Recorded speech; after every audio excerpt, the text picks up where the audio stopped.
Bismillahirrahmanirrahim. Assalamualaikum warahmatullahi wabarakatuh. Selamat pagi anak-anak. Apa kabar hari ini? Ibu harap kalian semua sehat selalu ya. Ketemu lagi kita dalam pembelajaran tematik. Hari ini kita akan belajar bahasa Indonesia. Tema 4A, indahnya kebersamaan. Subtema 1, pembelajaran 1. Nah, sudah siap belajar anak-anak? Pastinya sudah ya. Seperti biasa, sebelum kita belajar, mari kita berdoa terlebih dahulu agar pembelajaran kita hari ini diberikan kemudahan, kelancaran oleh Allah Subhanahu wa taala dan ilmunya bermanfaat untuk kita semua. Amin ya Allah. Berdoa masing-masing di dalam hati, dimulai. Berdoa selesai. Bismillahirrahmanirrahim. Kita mulai yuk belajarnya. Nah, anak-anak, tujuan pembelajaran kita hari ini adalah agar kalian dapat menentukan gagasan pokok dan gagasan pendukung dalam teks bacaan. Nah, kita masuk ke materi pertama, paragraf. Apakah kalian tahu apa sih arti paragraf? Pernahkah kalian mendengar apa sih paragraf itu? Pastinya sudah tidak asing lagi ya anak-anak. Nah, lalu apakah itu paragraf? Nah, sebelum kita membahas pengertian tentang paragraf, kalian perhatikan bacaan berikut ini ya. Nah, mari kita membaca bersama-sama. Pekan Budaya Nusantara diadakan di alun-alun kota selama sepekan. Acara ini menampilkan beragam budaya Nusantara berupa contoh rumah adat, pakaian adat, tarian adat, alat musik tradisional, serta makanan tradisional. Nah, anak-anak, dari bacaan berikut dapat kita simpulkan bahwa pengertian paragraf adalah kumpulan kalimat yang biasanya mempunyai satu ide pokok dan cara penulisannya sedikit menjorok ke bagian dalam atau menggunakan garis baru. Nah, maksudnya menjorok ke bagian dalam itu seperti ini ya anak-anak tuh. Jadi pada baris pertama itu kalimatnya menjorok ke dalam. Nah, jika menjorok ke dalam seperti ini adalah tanda khusus sebuah paragraf ya. Nama lain dari paragraf adalah alinea. Selanjutnya, nah, perlu kalian ingat ya anak-anak, pada setiap paragraf terdapat satu gagasan pokok dan beberapa gagasan pendukung. Nah, jangan sampai kalian lupa ya. Ingat, di dalam satu paragraf pasti terdapat satu gagasan pokok dan beberapa gagasan pendukung. Apa itu gagasan pokok dan apa itu gagasan pendukung? Ada yang tahu? Langsung aja ya kita bahas sama-sama. Pertama, kita akan membahas tentang gagasan pokok. Apakah itu? Nah, anak-anak, ini kita akan membahas tentang gagasan pokok. Gagasan pokok adalah gagasan atau ide yang menjadi dasar pengembangan sebuah paragraf. Gagasan pokok disebut juga ide pokok. Gagasan pokok biasanya diawali oleh kalimat yang letaknya bisa di awal, di tengah, atau di akhir paragraf. Nah, jadi anak-anak, kalian bisa mencari gagasan pokok itu. Ciri-cirinya biasanya dia ada di awal, di tengah, atau di akhir paragraf ya. Tapi biasanya di kelas 4 ini gagasan pokok itu sering terdapat di awal paragraf ya, kalimat awal paragraf. Ingat ya, gagasan pokok itu adalah gagasan atau ide yang menjadi dasar pengembangan sebuah paragraf ya. Selanjutnya, next. Sekarang ayo kita coba cari gagasan pokok. Siapa takut? Langsung aja ya. Anak-anak, kalian perhatikan sebuah paragraf di sini. Baca sama-sama ya. Bella mengunjungi rumah adat Provinsi Nangro Aceh Darussalam yang berbentuk rumah panggung dengan hiasan dinding yang khas. Rumah adat itu disebut juga rumah adat Krong Bade. Bella disambut oleh seorang laki-laki yang menggunakan pakaian adat ule balang. Ada juga alat musik gesek khas Aceh yang disebut arbab.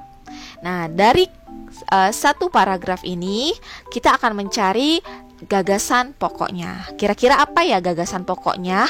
Yang mana ya? Coba kalian lihat lagi. Apa? Iya, betul sekali. Gagasan pokoknya adalah Bella mengunjungi rumah adat Provinsi Nangro Aceh Darussalam yang berbentuk rumah panggung dengan hiasan dinding yang khas. Hore, kalian hebat! Sudah bisa menemukan gagasan pokoknya. Nah, Bella mengunjungi rumah adat Provinsi Nangro Aceh Darussalam ini adalah suatu ide pokok dalam satu paragraf ini.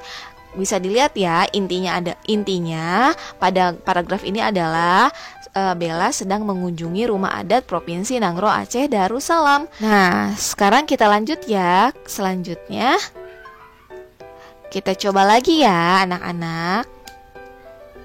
Sekali lagi, kalian perhatikan satu paragraf di sini.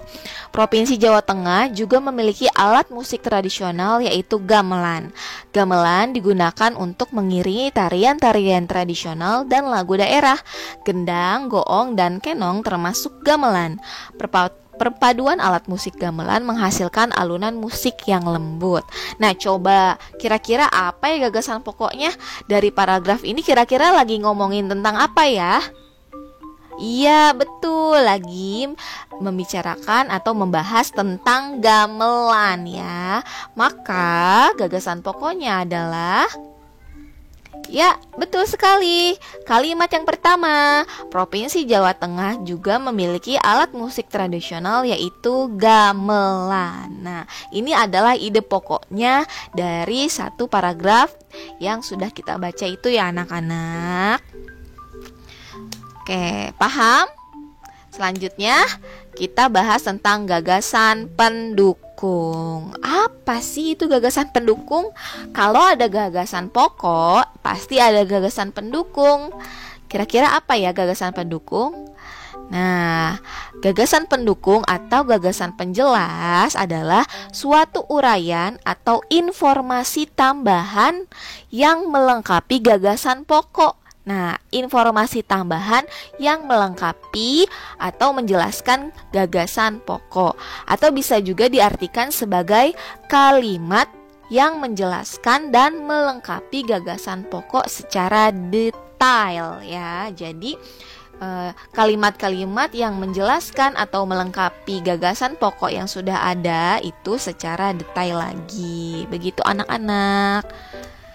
Nah, gagasan pendukung juga bisa disebut sebagai gagasan penjelas.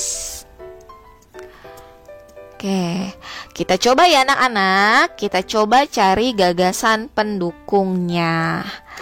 Nah, perhatikan ya, masih di paragraf yang tadi ya anak-anak. Bella mengunjungi rumah adat Provinsi Nangro Aceh Darussalam yang berbentuk rumah panggung dengan hiasan dinding yang khas. Rumah adat itu disebut rumah adat Krong Bade. Bella disambut oleh seorang anak laki-laki yang menggunakan pakaian adat ule balang. Ada juga alat musik gesek khas Aceh yang disebut arbab.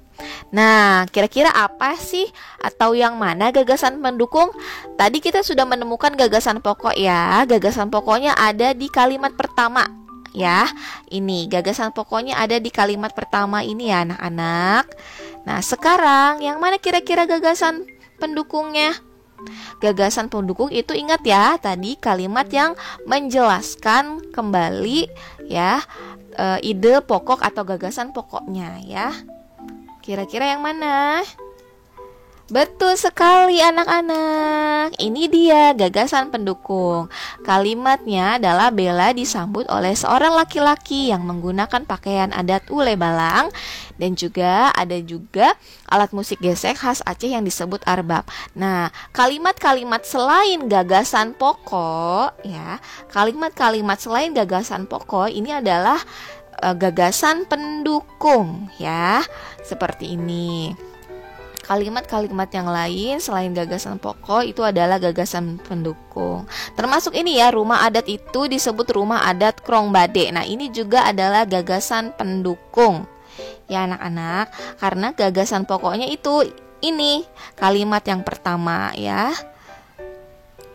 Bella menunjukkan rumah adat Provinsi Nagro Aceh Darussalam yang berbentuk rumah panggung dengan hiasan dinding yang khas. Ini adalah gagasan pokok. Nah, kalimat selain kalimat ini, selain gagasan pokok, ini disebut gagasan pendukung, yaitu ini dan ini. Bella disambut juga oleh seorang laki-laki yang menggunakan pakaian adat. Nah, seperti itu ya anak-anak. Bagaimana? Sudah mengerti? Oke, kalau begitu kita cari sekali lagi ya. Kita coba sekali lagi cari gagasan pendukungnya. Masih kalimat yang kedua nih. Kira-kira nih yang mana gagasan pendukungnya? Coba. Kita sudah mengetahui ya gagasan pokoknya ini tadi apa? Provinsi Jawa Tengah juga memiliki alat musik tradisional yaitu gamelan. Ini adalah gagasan pokoknya yang sudah kita ketahui ya anak-anak. Yang mana nih gagasan pendukungnya? Yang menambahkan atau menjelaskan kembali gagasan pokok. Yang mana kira-kira? Betul, gagasan pendukungnya adalah gamelan digunakan untuk mengiringi tari-tarian tradisional dan lagu daerah, gendang, goong, dan kenong termasuk gamelan. Perpaduan alat musik gamelan menghasilkan alunan musik yang lembut. Nah, ini adalah gagasan pendukungnya. Gampang banget kan anak-anak? Nah, bagaimana? Kalian sudah bisa paham? Sudah dapat dipahami materinya? Lalu di sini Ibu ada pertanyaan nih. Bagaimana caranya menentukan gagasan pokok dan gagasan pendukung dalam satu kalimat? Gimana? Tentunya mudah sekali ya. Nah, kita coba menentukan gagasan pokok dan gagasan pendukung dalam satu paragraf. Nah, di sini ada satu paragraf ya anak-anak. Kita baca sama-sama. Hari ini Bella dan Ayah akan mengunjungi Pekan Budaya Nusantara. Pagi ini Bella bangun lebih pagi dari biasanya. Bella bersemangat akan melihat berbagai kebudayaan Nusantara. Pertama-tama kita cari dulu gagasan pokoknya ya. Kira-kira yang mana nih gagasan pokoknya? Inti dari paragraf ini, ide atau inti yang sedang dibahas di paragraf ini, kira-kira apa nih? Betul sekali, gagasan pokoknya adalah hari ini Bella dan Ayah akan mengunjungi Pekan Budaya Nusantara. Nah, paragraf ini idenya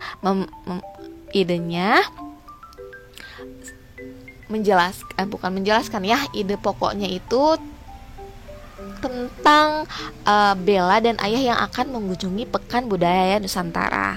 Lalu apa nih gagasan pendukungnya? Nah, gagasan pendukungnya itu adalah kalimat lain ya selain gagasan pokok, yaitu pagi ini Bella bangun lebih pagi dari biasanya.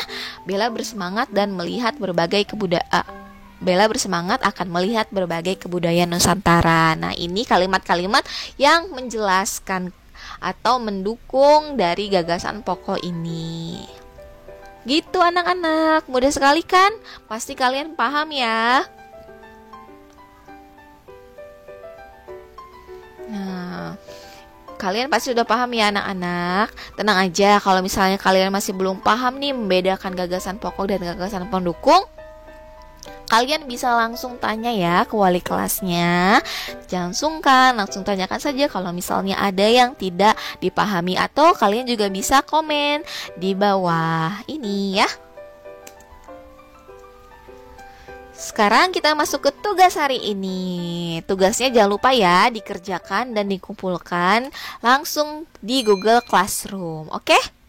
Tugas yang pertama adalah kerjakan di buku paket tema 4A halaman 6, ayo berlatih. Tugas yang kedua, kalian kerjakan latihan soal di buku AKM halaman 4 sampai 9. Nah, kedua tugas ini nanti kalian foto dan kalian kumpulkan ya. Langsung ke Google Classroom. Khusus tugas nomor 1 ini dikumpulkannya maksimal hari ini ya, jam 10 malam di Google Classroom. Jangan ditunda-tunda ya.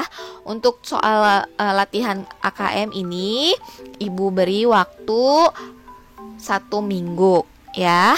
Nah, nanti tapi kalian lebih cepat lebih baik loh. Lebih cepat lebih baik. Lebih cepat kalian mengerjakan, lebih cepat kalian mengumpulkan, maka lebih baik lagi. Oke?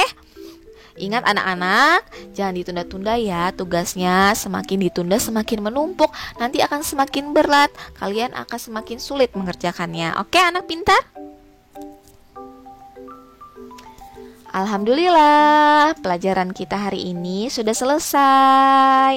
Mudah-mudahan kalian dapat memahami materinya ya. Terima kasih banyak atas perhatian ya anak-anak.